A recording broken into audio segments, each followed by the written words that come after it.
नमस्कार दोस्तों। दोस्तों, बंधन बैंक इन्होंने अपने क्वार्टर 2 के नंबर पेश कर दिए हैं और याद रखिएगा आज आज बाजार में तेजी थी। बंधन बैंक लगभग 150 जो मैं बता दूं अभी ह्यूमंगस रेजिस्टेंस वापस से हो चुका है, उसके आसपास क्लोज दिया है। और ये जो स्टॉक के नंबर जब रिजल्ट आएंगे ये इसको डिसाइड करेंगे कि क्या मंडे को इस स्टॉक के बाद जो 150 का लेवल है वो तोड़ करके और ऊपर से वापस से तेजी शुरू होगी या अभी और भी बहुत भयंकर गिरावट होने वाली है। हाँ, ऑलरेडी बहुत ज़्यादा स्टॉक टूटा हुआ है दोस्तों, तो हमको देखना चाहिए अगर एवरेज नंबर भी आते हैं या जो एक ग्रोथ का पाथ है या रिकवरी का पाथ है उसमें जाता हुआ बैंक दिखाई देगा, तो ये एक आप कह सकते हैं एक कुछ पॉजिटिव संकेत होंगे। But at the end of the day भाई बाजार बहुत ज़्यादा वोलेटाइल है और कल यानी कि 1 तारीख को आप कह सकते हैं कि निर्मला सीतारमन जी अपना बजट पेश करने वाली हैं। तो इस चीज़ में कुछ बहुत ज़्यादा आप कह सकते हैं रिजल्ट का असर उससे ज़्यादा बजट का होने वाला है। तो वीडियो को तुरंत लाइक कर दीजिए ताकि यूट्यूब औरों को रिकमेंड करे और चैनल पहली बार आए हैं तो सब्सक्राइब जरूर कीजिएगा। अब चलते हैं एनालिसिस की तरफ। देखिए, एक साथ नंबर्स को देखेंगे। नंबर जो है शो किए जा रहे हैं वो लैक्स में हैं, तो थोड़ा सा हमको यहाँ ध्यान देना है। ओके, सबसे पहले इंटरेस्ट अर्न 5478.72 करोड़ है, जो एक साल पहले 4665 करोड़ था। पिछले क्वार्टर में 5499 यानी ऑलमोस्ट 5000 आप कह सकते हैं 500 करोड़ रुपए के आसपास का नंबर था। ठीक है, वहां से आपको यहाँ थोड़ी कमी देखने को मिल रही है। बट बंधन बैंक में ना इंटरेस्ट से ज़्यादा फोकस जो हमको करना है वो करना है एनपीएस और प्रोविजंस का क्या हाल है। अब इन्होंने इतना पैसा कैसे कमाया? सबसे पहला इंटरेस्ट डिस्काउंट एडवांसेस बिल में आप देखेंगे 4852 करोड़ रुपीज़ है, जो एक साल पहले 4082 आप कहते हैं 4082.94 करोड़ थी। पिछले क्वार्टर में थी ये 4882 करोड़। अब इन्वेस्टमेंट से कितनी इनकम कमाई गई है? 548.35 करोड़, जो एक साल पहले 492.31 करोड़ है। पिछले क्वार्टर में ये था 518 करोड़ रुपीस। अब जो आरबीआई के पास बैलेंस कह सकते हैं फंड है, उनसे उनका कितना इंटरेस्ट कमाया है? ये कमाया उन्होंने 15.92 करोड़, जो एक साल पहले ये था 18 करोड़ और पिछले क्वार्टर में था ये 30 करोड़ रुपए। बात करें अदर्स की, 62 करोड़ रुपीस है, जो एक साल पहले 72 करोड़ थी और पिछले क्वार्टर में 68 करोड़ थी। अब अदर इनकम, आपको पता है अदर इनकम आज के समय में अदर जो जो कह सकते हैं प्राइवेट बैंक का उनके लिए कितनी बड़ी फीस हो चुकी है, चाहे वो क्रेडिट आप कहते हैं डेबिट कार्ड जो आप इशू करती है, एसएमएस चार्जेस, तमाम चीज़ें। अदर इनकम से कितनी कमाई कंपनी ने? 1095 करोड़। एक साल पहले ही था 545 करोड़, ऑलमोस्ट दुगना हो गया है। पिछले क्वार्टर में था ये मात्र 594 करोड़। और यही कारण है आपकी जो टोटल इनकम निकल के आई है वो आई है 6574.58 करोड़। एक साल पहले 5210 करोड़ और पिछले क्वार्टर में ये थी 6094 करोड़ रुपीस। यानी quarter on quarter, year on year base में काफ़ी अच्छा जंप आपको यहाँ पे देखने को मिल रहा है दोस्तों। ठीक है, यानी एटलीस्ट इनकम वाइज तो कंपनी काफ़ी अच्छा परफॉर्म किया है। अब आते हैं क्या, आपने इंटरेस्ट तो कमा लिया, लेकिन उस इंटरेस्ट को पूरा कमाने के लिए कितना इंटरेस्ट खर्चा किया है? 2648 करोड़, जो एक साल पहले 2014 करोड़ रुपीस था, 140 करोड़ रुपीस था, माफ कीजिएगा। पिछले क्वार्टर में कितना था? 2551 करोड़ रुपीस। अब अदर एक्सपेंसेस में जाते हैं, जिसमें एम्प्लॉय कॉस्ट आता है और ऑपरेटिंग एक्सपेंसेस आते हैं।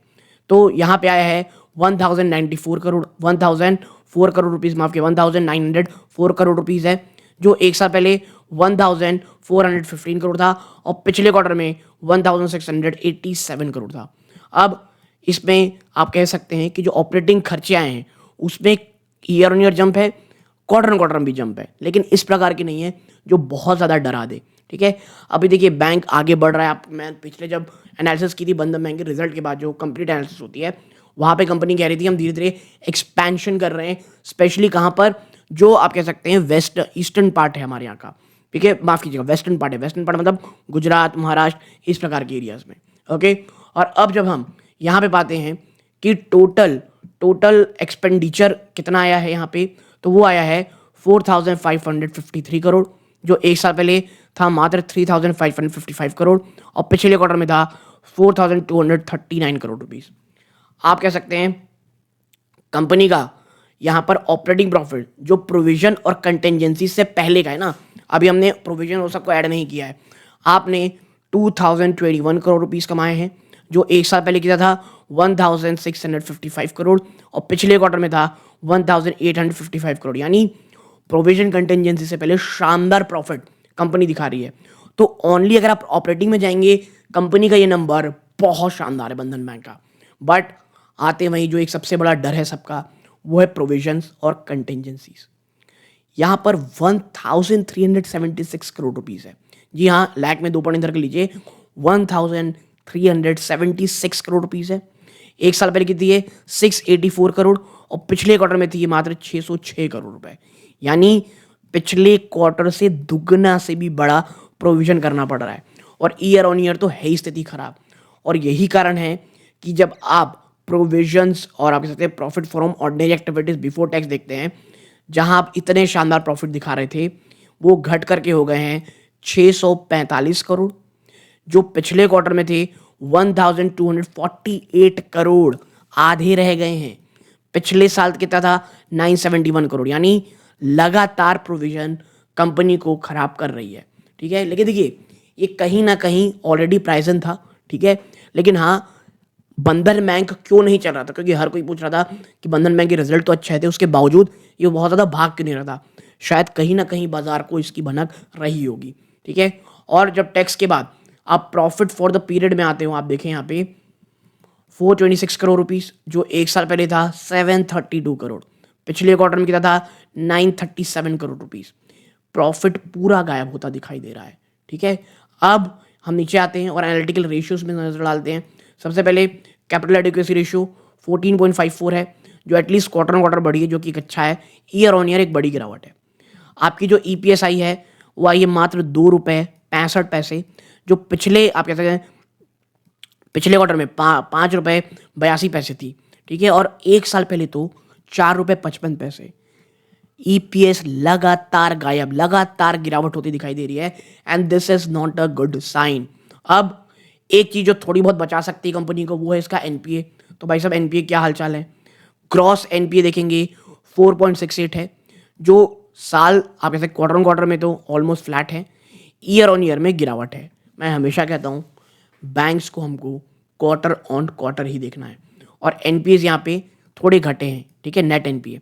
तो देखिए अब जब आप इतना भयानक प्रोविजंस करते हो और ऐसे ईपीएस दिखा रहे हो, और बाजार इतना ज़्यादा एक एवरेज रिजल्ट को भी जिस तरह पटक रहा है, बंधन बैंक का क्या होगा ये कोई बहुत अच्छे तरीके से नहीं बता सकता। लेकिन हाँ, रिकवरी जो शायद पिछले क्वार्टर में दिख रही थी, वो यहाँ पर गायब होती दिखाई दे रही है।